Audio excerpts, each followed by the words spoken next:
পুরনো সভ্যতা এবং অজানা সব শহরের রহস্য মানুষকে বারবার নিয়ে যায় অতীত অনুসন্ধানের দিকে। সন্ধান মেলে অতীত ঐতিহ্য ও সভ্যতার। এবার বুলগেরিয়ায় সন্ধান মিলল কয়েক হাজার বছর পুরনো গ্রিক দেবতার ভাস্কর্যের।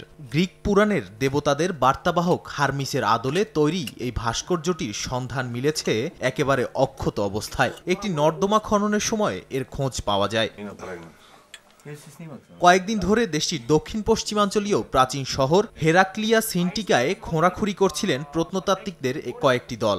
গ্রিক সীমান্তের কাছের এই শহরটি পুরনো নিদর্শনের জন্য বেশ সুপরিচিত। গবেষণার জন্য প্রায়ই শহরটিতে প্রাচীন নিদর্শনের সন্ধান করেন প্রত্নতত্ত্ববিদরা। এরই ধারাবাহিকতায় চলতি সপ্তাহে ৬.৮ ফুট উচ্চতার ভাস্কর্যটি সন্ধান পান বুলগেরীয় প্রত্নতত্ত্ববিদরা। তারা জানান ৩৮৮ খ্রিস্টাব্দে শক্তিশালী একটি ভূমিকম্পের পর হারমিসের ভাস্কর্যটি কাদামাটির আবরণ দিয়ে যত্ন করে মাটিতে পুঁতে রাখেন বিলুপ্ত শহরটির বাসিন্দারা। ফলে এত বছর পরও ভাস্কর্যটিকে অক্ষত অবস্থায় পাওয়া গেছে। প্রত্নতত্ত্ববিদরা জানান গ্রিক দেবতা হারমিসের ভাস্কর্যটি মূলত রোমান সংস্করণ। এত বছর পর অক্ষত অবস্থায় উদ্ধার করতে পেরে উচ্ছ্বাস প্রকাশ করেন তারা।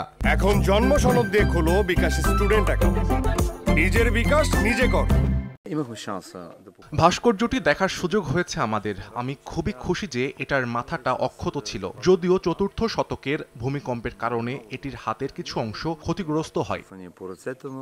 প্রত্নতত্ত্ববিদরা আরও জানান রোমান সাম্রাজ্য খ্রিস্ট ধর্ম গ্রহণ করার পরও হেরাক্লিয়া সিন্টিকার পেগান ধর্মাবলম্বী বাসিন্দারা ভাস্কর্যটি সংরক্ষণ করার চেষ্টা করেছিলেন, কিন্তু ভূমিকম্পে শহরটি ধীরে ধীরে শেষ হয়ে যেতে থাকে। আনুমানিক ৫০০ খ্রিস্টাব্দের দিকে শহরটির পরিত্যক্ত ঘোষণা করা হয়। নাদিম মারজান, সময় সংবাদ।